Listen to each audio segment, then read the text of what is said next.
Dali na talaga ito. Hala, talat mo atay.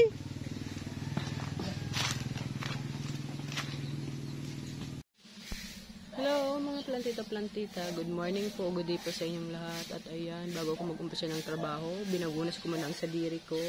Lininis ko muna ito sarili ko kasi amoy bulok na ako. Lapa na ang pagguna ko sa sadiri ko. So, sobrang trabaho at araw-araw nasa dumihan. Kahapon talagang parang isang tinulada na basura yung mga mga sinulo ko. Ayan, sinunog ko kasi bago magtagulan dapat wala mga basura doon kasi may mga hinulunuhan kang halas digi sa ko. Siguro dahil yung mga bulok na kahoy, siyempre doon yung gusto ng mga ahas presko.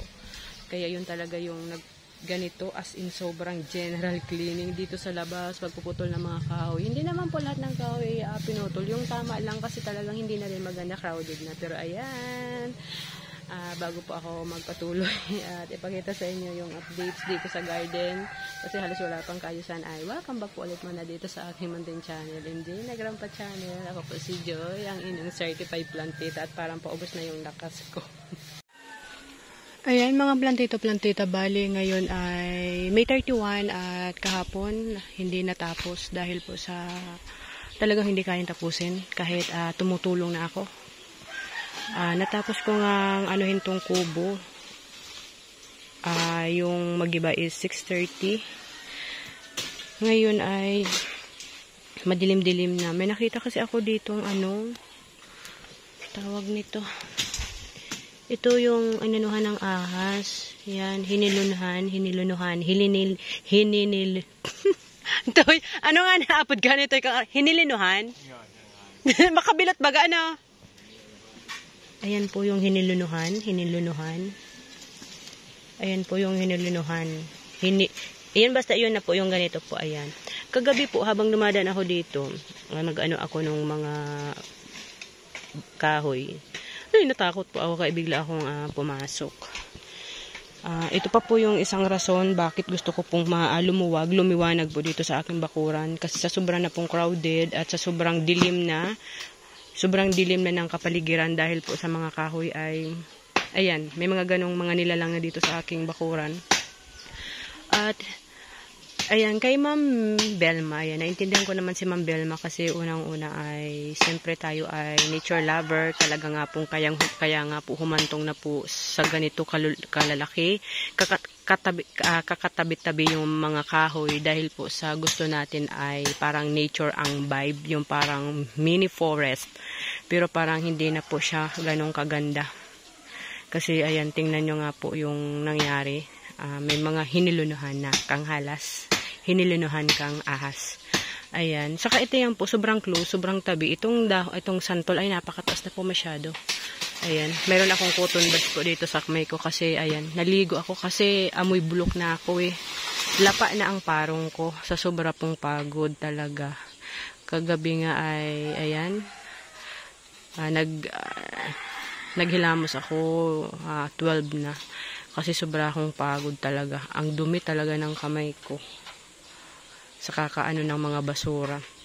Ayan, tapos ayan naman yung dita, yun nga po pinakita ko, masyado pong close ang dalawa, kaya kailangan po talagang alisin, putulin pati itong rubber tree na kikipaghabulan. Family kasi siya ng rubber tree, itong ficus nana. Hindi naman mauubos pa lahat kasi ayan, mayroon pa naman doon isang rambutan, ayan, yung mababa lang. Ayan. Yung dyan naman po kasing rambutan, obligado pong putulin yun kasi sanga na lang yun. Yung pinaka-main talaga noon ay bumagsak na doon sa may bintana ko. Doon sa may side ng kanto ng bahay. Kaya ayan, hindi ko alam kung kailan pa ito matatapos. Ayan, tapos ito, pinaputol ko lang din tong mga kahoy na to kasing walang bunga. Tapos dito, yan yung ibang kahoy. Dito po kasi, dyan, tambak ang basura. Dili. Halos po, hindi makita tong kapitbahay. Dahil sa tambak po ng mga basura dyan. Hanggang na po dito, yung tambak ng mga basura. Hanggang na dyan. Kaya, ayan, tsinagaan po talagang linisin. Kasi nga, may mga hinulunuhan na kanghalas. Kaya ayan.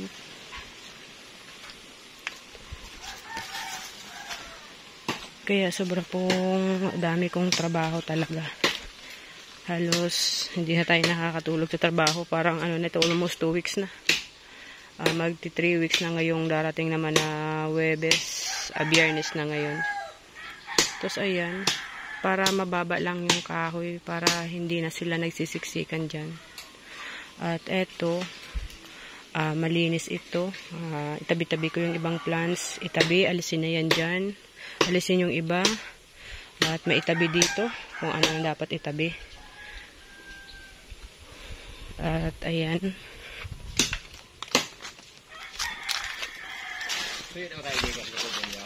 Gakod? Saan? Ini. Para dahil magbagsak digi sa ano? Mabagsak talaga yan sa balyo para makabig mo ano. Tapos ayan. Ang dami na pong dapat alisin dito. Kasi nga po, ayan, ito ay siguro mga 16 years na itong dripwood dito. Gusto ko siyang alisin para limuwanag dyan, para walang mapagtaguan yung mga ahas. Kasi nga, hindi maganda yung may mga hinilinuhan. Kaya aayusin. Ang dahil po nga aayusin dito. Nakabakal ka, Mat? Ano yan? Kasi bata ko sa rong sopa. Ano ulit? Iyo, tangali maka-snack na. May siopaw. Pero stem na eh. Tapos untosted siopaw, pira. Pero nagkana ako. 78 ka ba? Okay. Lag muna dyan ang ulit, bakal yelo. Tapos ayan, ayan pa nga po, ito nga po yung isang rambutan. Ayan po oh, hindi ko naman siya aalisin kasi marami siyang bunga at bulaklak. Ayan, ayan mapuputol na yung ano. Ayan, bumagsak na yung isang puno. Ayan, ito rin malunggay, ipapasagad ko din kasi hindi naman nakukuha na yung dahon dahil ang taas-taas. Saka yung nara. Marami talagang kahoy. Ayan. Kaya kailangan tong mano-mano at ng malinis as in ng malinis itong dito sa front garden. Kailangan baguhin to kasi talagang hindi na maayos.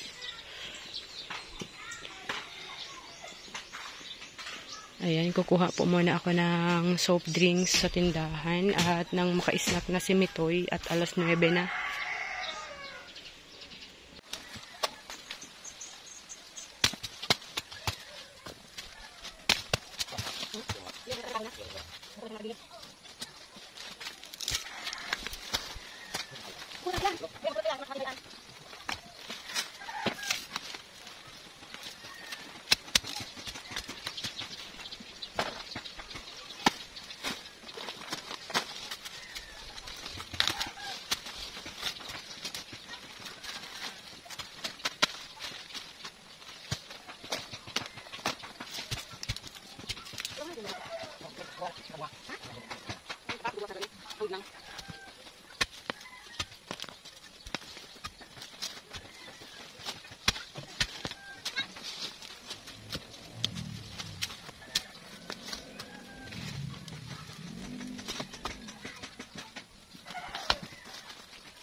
May kayong butas.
Ayan, putol na ang santol.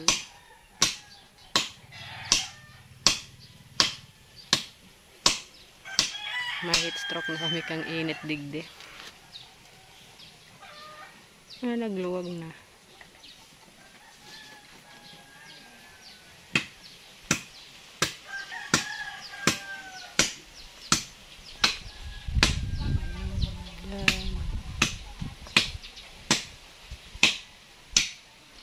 Dali na talaga ito. Halat.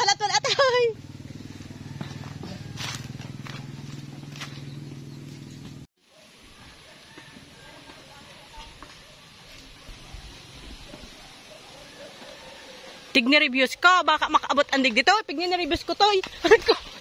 Pig ni reviews ko. Baka maabot ko ka. Ha?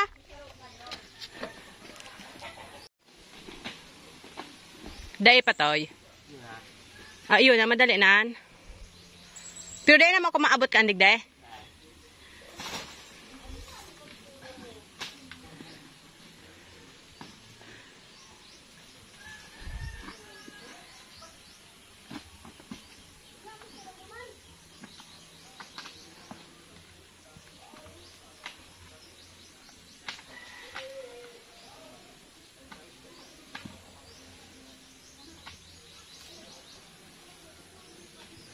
Tignan na reviews ko.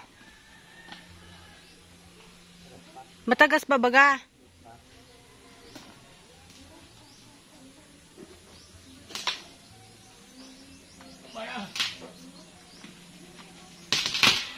Ay, Diyos ko Lord! Kilagong. Saktuhan man palantoy na nahali na digis yung mga masitas talaga. Ano? Bilos o pagtumba. O di naghiwas-hiwas.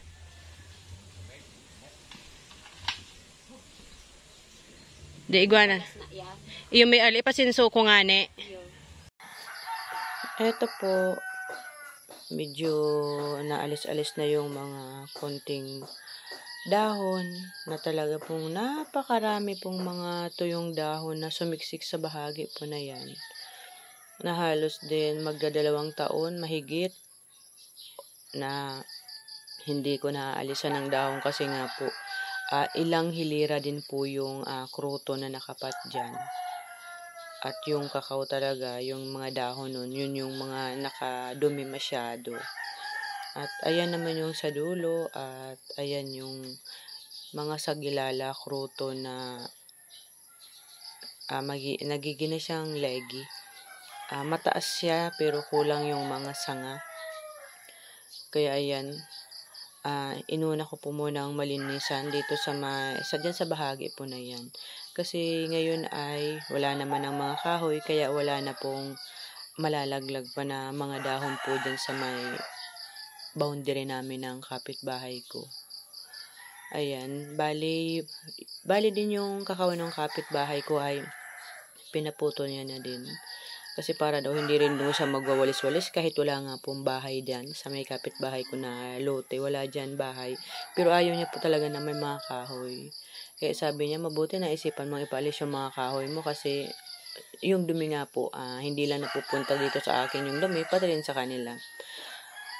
At kahit na nakailang balik na po ako, hakot, talagang marami pa rin.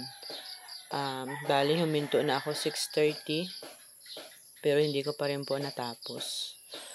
Ang dami pa pong kailangan kuti-kutihin para talagang masabi mo pong malinis.